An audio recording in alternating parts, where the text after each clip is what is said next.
कहे छलो माँ के बियाह नहीं कराबियो।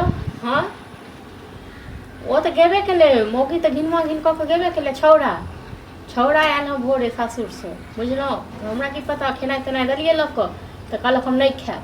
तऽ कहलियै किया यौ साउस मना केलक। हाँ कहै छै नहीं हमरा कहलक हम बाँटि कऽ घरवाली कहलक हम बाँटि कऽ राखै लिए जमीन जथा हम अलगे रहब। हाँ सएह तऽ एकरा कोनो लाज लिहाज नहीं छै। तऽ अहाँ गाँव आबू ठीक छै ने आ छोड़ा संग फैसला करू ठीक छै। आबै छै तऽ कहि दै छियै फेर आबि गेलहुँ। हाँ अहाँके मतलब जी में जी नहीं यऽ माने हम माने दिन उगरिए ने अहाँके जे साउस ससुर के बहू जे अहाँके पठेलक ने कहि के कान भरि कऽ वएह। अच्छा माने हमरा कान भरि के माने कि पेठे ने ना। हाँ तो कहलहुँ आगे कथी लगे कि हम रोड पर रहिए। हां रोड पर हम तो नहीं कहलहुँ रोड पर रहो। हाँ तो हम तो कहै छी कि हमर बटवारा कऽ दियौ। अहाँके बहू ओते घिनमा घिन कऽ गेल ताहि दिन में तो हम किछु कहबे नहीं केलहुँ। हाँ हाँ तो सब वहाँ सबके चक्कर में लड़ाई करू तो अलग हमरा चक्कर में जे रहते ना तो बियाहे नहीं करे देते बुझलहुँ। बियाहे है तो बर जे छलिए तो कहाँ जे छोड़ के संभाल के रखलिए।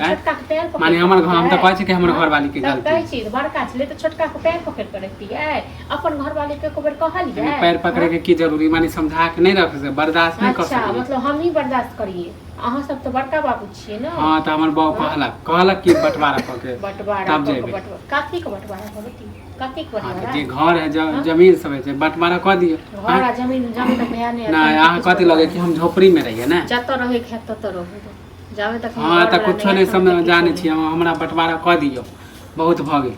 अहाँके साउस ससुर जते चढ़ाबैया ना अहाँके जते हमर घर फुटका रहल या नीक नहीं है त अहाँके साउस ससुर। हाँ तो हमरा सास ससुर के कहबो नहीं कर हमरा कला सिखाय ओहे अहाँके माय छी ओहे बाप छी ओहे भाय छी हमरा सिखाइते ना हमरा सिखेते हम बौआ छिए कि हमरा सिखाइते। हां मगिया तो छी ना बौआ नहीं छी एक नंबर का जे ज्यादा बोलबो नहीं करबो। हां हां बहू को बड़ा खन आचर पकड़ कर रही छी। हां तो झगड़ा करबे तो कैला नहीं बहू आ सास ससुर केहन लतिया त एगो टाइम आवा दियो। हां तो आवे दियो जया होते ते अहाँ लोग सब के समाज कहले जाय छिए जे हमरा भाय भौज बैठ के नहीं दैय।